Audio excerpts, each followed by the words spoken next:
Hi friends, welcome to my channel.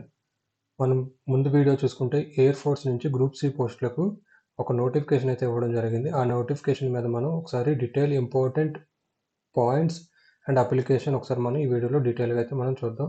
ఫస్ట్గా చూసుకుంటే advertisement number వచ్చేసరికి 1/25 పోస్ట్ గ్రూప్ సి సివిలియన్ పోస్టులకు అయితే వీళ్ళు నోటిఫికేషన్ అయితే రిలీజ్ చేశారు. మొత్తం పోస్టులు వచ్చేసరికి 153. అప్లికేషన్ మోడ్ వచ్చేసరికి మనం ఆఫ్లైన్లో అయితే అప్లికేషన్ అప్లై చేయాలి. స్టార్ట్ డేట్ వచ్చేసరికి 17 మే నుంచి, అలాగే లాస్ట్ డేట్ వచ్చేసరికి 15 జూన్ 2025 వరకు మీరు ఆఫ్లైన్ అయితే అప్లై చేసుకోవచ్చు. ఫీజు మాత్రం ఎటువంటి ఫీజు అయితే ఎవరికి లేదు ఇందులోని. ఏజ్ లిమిట్ మనం చూసుకుంటే 18 సంవత్సరాలు మినిమం ఉండాలి, అలాగే మ్యాక్సిమం వచ్చేసరికి 25 సంవత్సరాల వరకు మనం అప్లై చేసుకోవచ్చు. ఇది జనరల్ క్యాండిడేట్స్ మాత్రమే. రిమైనింగ్ రిలాక్సేషన్స్ మీరు నోటిఫికేషన్లో మనం చూసుకున్నట్టయితే ఓబీసీకి 3 సంవత్సరాలు, ఎస్సీ ఎస్టీకి వచ్చేసరికి 5 సంవత్సరాలు, పర్సన్ విత్ డిసబిలిటీస్కి వచ్చేసరికి మనకి 10 సంవత్సరాల వరకు రిలాక్సేషన్ అయితే ఇవ్వడం జరిగింది. అలాగే ఏజ్ లిమిట్ యాజ్ ఆన్ ఈ డేట్కి మీకు ఆ ఏజ్ అయితే వాళ్ళు కన్సిడర్ చేయడం జరుగుతుంది. అలాగే పోస్టులు చూసుకుంటే మీరు ఈ lower division clerk, Hindi typist, store keeper, ఇవన్నీ ఆల్రెడీ మనం మెయిన్ వీడియోలో అయితే డిస్కషన్ చేసాం కాబట్టి నేను ఇవన్నీ ఎక్స్ప్లెయిన్ చేయాలనుకోవట్లేదు. సెలక్షన్ ప్రాసెస్ చూసుకుంటే ఫస్ట్ స్క్రూటినిటీ అయితే చేస్తారు. స్క్రూటినిటీ అంటే ఒక పోస్ట్కి ఇంత నెంబర్ ఆఫ్ అప్లికేషన్స్ అని వాళ్ళు రిసీవ్ చేసుకోవడం జరుగుతుంది. దానికన్నా ఎక్కువ నెంబర్ ఆఫ్ అప్లికేషన్స్ వస్తే వాళ్ళు స్క్రూటినిటీ అయితే చేయడం జరుగుతుంది. మీ యొక్క పర్సంటేజ్ మీద, అలాగే మీ యొక్క డేట్ ఆఫ్ బర్త్ మీద, రిమైనింగ్ ఫ్యాక్టర్స్ మీద వాళ్ళు డిపెండ్ చేసుకొని వాళ్ళు స్క్రూటినిటీ అయితే అప్లికేషన్ చేయడం జరుగుతుంది. వన్స్ స్క్రూటినిటీ అయిన తర్వాత మీరు షార్ట్ లిస్ట్ అయితే మీకు అడ్మిట్ కార్డ్ అయితే రావడం జరుగుతుంది. అడ్మిట్ కార్డ్ వచ్చిన తర్వాత మీకు రిటర్న్ ఎగ్జామ్ అయితే కండక్ట్ చేయడం జరుగుతుంది. ఎగ్జామ్లో క్వాలిఫై అయిన తర్వాత మీకు స్కిల్, ప్రాక్టికల్, ఫిజికల్ మీ పెట్టిన పోస్ట్ బట్టి మీరు దానికి ఉంటుంది స్టేజ్. దాని తర్వాత మీరు స్కిల్, ప్రాక్టికల్, ఫిజికల్ క్వాలిఫై అయిన తర్వాత మీకు డాక్యుమెంట్ వెరిఫికేషన్ అయితే మీకు ఉండి ఫైనల్ మెరిట్ లిస్ట్ అయితే మీకు రావడం జరుగుతుంది. స్క్రూటినిటీ మీన్ ఆల్రెడీ చెప్పినట్టుగా ఈ ఫాలోయింగ్ రీజన్స్ మీద వాళ్ళు స్క్రూటినిటీ అయితే చేయడం జరుగుతుంది. అలాగే స్టేజ్ 2 వచ్చేసరికి చూసుకుంటే written examination, OMR base exam ఉంటుంది, మల్టిపుల్ చాయిస్. క్వశ్చన్ పేపర్ వచ్చేసరికి ఇంగ్లీష్లో ఉంటుంది, అలాగే హిందీలో కూడా మీకు ఉండడం జరుగుతుంది. మాక్సిమం మార్క్స్ వచ్చేసరికి 100 మార్క్స్. టైం వచ్చేసరికి 90 నుంచి 120 నిమిషాల వరకు మీకు ఇవ్వడం అయితే జరుగుతుంది. సిలబస్ వచ్చేసరికి మనకి తెలిసిందే, జనరల్ ఇంటెలిజెన్స్ నుంచి ఒక 25 బిట్లు, జనరల్ అవాన్సెస్ నుంచి 25 బిట్స్, అలాగే న్యూమరికల్ యాప్టిట్యూడ్ నుంచి 25 బిట్స్, ఇంగ్లీష్ లాంగ్వేజ్ నుంచి 25 బిట్స్ అయితే రావడం జరుగుతుంది. స్టేజ్ 3 వచ్చేసరికి trade are skill test, physical test. ఇది పోస్ట్ మీద డిపెండ్ అయి ఉంటుందండి. ఎల్డీసీ హిందీ టైపింగ్ వచ్చేసరికి టైపింగ్ టెస్ట్ మన నోటిఫికేషన్ చూసుకున్నట్టు 35 వర్డ్స్ పర్ మినిట్ మీరు ఇంగ్లీష్లోని, 30 వర్డ్స్ పర్ మినిట్ ఇన్ హిందీలోని, మీరు ఈ రెండింటిలో ఏదో ఒక లాంగ్వేజ్లో మీరు టైపింగ్ అయితే ఉండి చేయాల్సి ఉంటుంది, వాళ్ళు ఇచ్చిన పారాగ్రాఫ్ ఏదైనా. అలాగే స్టోర్ కీపర్కి వచ్చేసరికి డాక్యుమెంట్ వెరిఫికేషన్, అలాగే స్టోర్ మెయింటెనెన్స్ టెస్ట్ అయితే ఉంటుంది బేసిక్ లెవెల్లోని.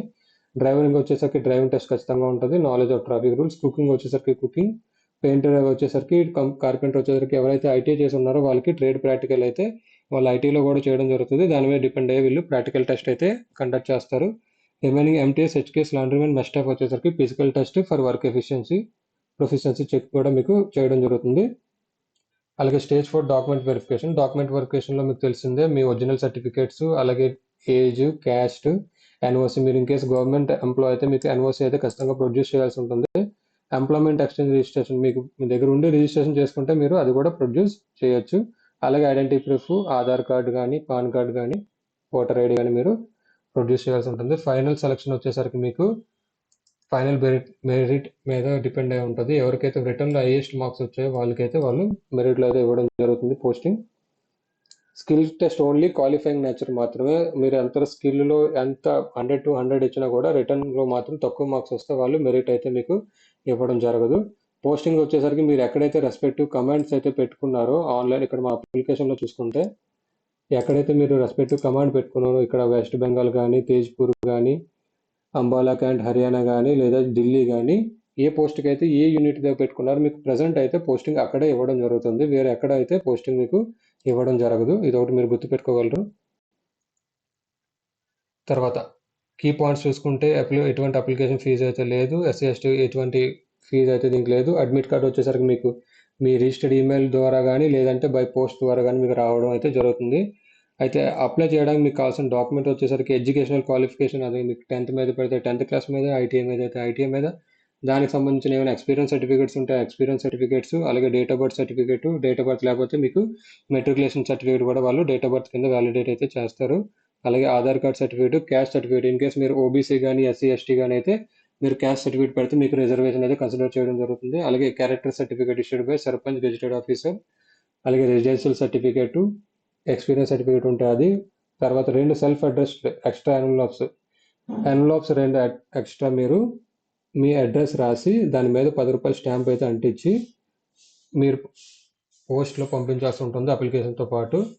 అలాగే రిమైనింగ్ మీ దగ్గర ఇంకా అడిషనల్ ఏమైనా డాక్యుమెంట్స్ ఉంటే అవి కూడా మీరు పంపించాల్సి ఉంటుంది. ఒకసారి మనం అప్లికేషన్ అయితే చూద్దాం. అప్లికేషన్ వచ్చేసరికి మీకు ఇలా ఉండడం జరుగుతుంది. Perform for application for the post, మీరు ఏ పోస్ట్ అయితే పెడుతున్నారో అక్కడ ఇది రాసి యూనిట్ ఆల్రెడీ మీకు డిస్కస్ చేసినట్టు ఆ యూనిట్ మీరు ఇక్కడ రాయాల్సి ఉంటుంది. యూనిట్ వచ్చేసరికి మీకు ఇచ్చారు కదా పోస్టల్ అడ్రస్ అని చెప్పేసి, ఇదే air force station west Bengal, ఇదే యూనిట్. ఈ యూనిట్ మీరు అక్కడ మెన్షన్ చేయాల్సి ఉంటుంది, పోస్ట్ ప్లస్ యూనిట్. తర్వాత మీరు ఏ పోస్ట్ అయితే అప్లై చేస్తున్నారో ఆ పోస్ట్ పేరు, మీ నేమ్ మొత్తం క్యాపిటల్ లెటర్స్లోనే మీరు ఇక్కడ ఫిల్ చేయాల్సి ఉంటుంది application. Father name, date of birth, ఆ డేట్ ఆఫ్ బర్త్కి అదే 10th క్లాస్ కానీ మీకు దగ్గర లేకపోతే బర్త్ సర్టిఫికేట్ ఉంటే బర్త్ సర్టిఫికేట్ కానీ దానికి అటాచ్ చేయాల్సి ఉంటుంది. Age as and last date, మనం ఇందాక చూసుకున్నట్టు లాస్ట్ డేట్ ఆల్రెడీ మీకు చెప్పడం జరిగింది. ఈ లాస్ట్ డేట్కి మీ ఏజ్ ఎంతైతే ఉందో అది మీకు ఇక్కడ మెన్షన్ చేయాల్సి ఉంటుంది. అలాగే నెక్స్ట్ చూసుకుంటే అడ్రస్, మీ అడ్రస్ పర్ఫెక్ట్గా అయితే మీరు పిన్ కోడ్తో యూజ్ చేసి రాయండి. అలాగే పర్మనెంట్ అడ్రస్, టెంపరీ అడ్రస్ రెండు ఇక్కడ మెన్షన్ చేయాలి. క్యాస్ట్, ఏదైతే క్యాస్ట్ అది జనరల్ అయితే మీకు ఏ సర్టిఫికేట్ అయితే ఉండదు. ఓబీసీ ఎస్సీ ఎస్టీ అయితే మాత్రం మీరు సర్టిఫికేట్ అయితే రెగ్యులర్ సర్టిఫికేట్ అటాచ్ చేయాల్సి ఉంటుంది. ఎడ్యుకేషనల్ క్వాలిఫికేషన్ ఇక్కడ మీరు ఏదైతే మెన్షన్ చేస్తారో like 10th class, ITI, intermediate, BTech, diploma, ఏదైతే ఇక్కడ మీరు మెన్షన్ చేస్తారో ఆ యొక్క సర్టిఫికేట్స్ కూడా మీరు ఇక్కడ అటాచ్ చేయాల్సి ఉంటుంది. ఎనీ అదర్ క్వాలిఫికేషన్ ఎక్స్పీరియన్స్ ఉంటే అది కూడా ఇక్కడ మెన్షన్ చేయొచ్చు. అలాగే కేటగిరీ, మీరు ఏ పోస్ట్ మీద అప్లై చేస్తున్నారో అది ఇక్కడ మెన్షన్ చేయాల్సి ఉంటుంది. Technical training experience, technical experience like ITI చేసిన వాళ్ళకి అప్రెంటిస్ ఇలాంటివి ఏమైనా ఉంటే మీరు ఇక్కడ అది మెన్షన్ చేయొచ్చు. డొమిసైల్ సర్టిఫికేట్ ఒకటి మెన్షన్ చేయాల్సి ఉంటుంది. అలాగే మీరు ఎంప్లాయ్మెంట్ రిజిస్ట్రేషన్ చేసుకుని ఉంటే ఎస్ పెట్టి ఎంప్లాయ్మెంట్ నెంబర్ రాయండి. లేదంటే మీరు ఆ ఎంప్లాయ్మెంట్ ఏదైతే ఉందో జెరాక్స్ కాపీ మీరు అప్లికేషన్స్ పాటు అటాచ్ చేయాల్సి ఉంటుంది. ఇవన్నీ ఫిల్ చేసి డేటు అండ్ మీ సిగ్నేచర్ మీరు ఇక్కడ పెట్టాల్సి ఉంటుంది. అలాగే ఇక్కడ మనం ఫోటోగ్రఫీ కూడా మనం ఇక్కడ లేటెస్ట్ పాస్పోర్ట్ సైజ్ ఫోటోగ్రఫీ మీరు పేస్ట్ చేయాల్సి ఉంటుంది. నెక్స్ట్ చూసుకుంటే ఫర్ ఆఫీషియల్ రికార్డ్ ఓన్లీ, ఇందులో మనం ఎటువంటి ఫిల్ చేయడానికి లేదండి, ఇది ఓన్లీ ఆఫీషియల్ వాళ్ళు మాత్రమే ఫిల్ చేస్తారు, ఇది మనకి ఏం సంబంధం లేదు. అండ్ నెక్స్ట్ పేజ్ చూసుకుంటే అక్నాలజ్మెంట్ కార్డు. అక్నాలజ్మెంట్ కార్డులో మీరు పోస్ట్ ఆఫ్ రాసేసి అలాగే మీ పేరు, మీ ఫాదర్ నేము, ఇక్కడ కూడా ఫోటో అంటించి అడ్రస్ ఫర్ కరస్పాండెన్స్, అయితే మీకు ఏదైతే మీ కమ్యూనికేషన్కి అడ్రస్ మీకు కావాలనుకుంటున్నారో ఆ అడ్రస్ మీరు ఇక్కడ మెన్షన్ చేయాల్సి ఉంటుంది. ఎందుకంటే ఫర్దర్గా మీ సెలక్షన్ ప్రాసెస్ మొత్తం ఈ అడ్రస్ మీద డిపెండ్ అయ్యి ఉంటుంది.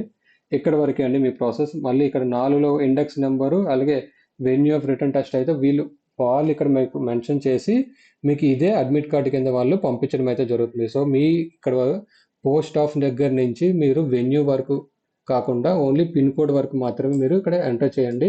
అలాగే సీరియల్ నెంబర్ 4, 5 మాత్రం వాళ్ళు ఫిల్ చేసి మీకు ఇదే అప్లికేషను యాజ్ అడ్మిట్ కార్డ్గా వాళ్ళు మీకు ఫార్వర్డ్ చేయడం జరుగుతుంది.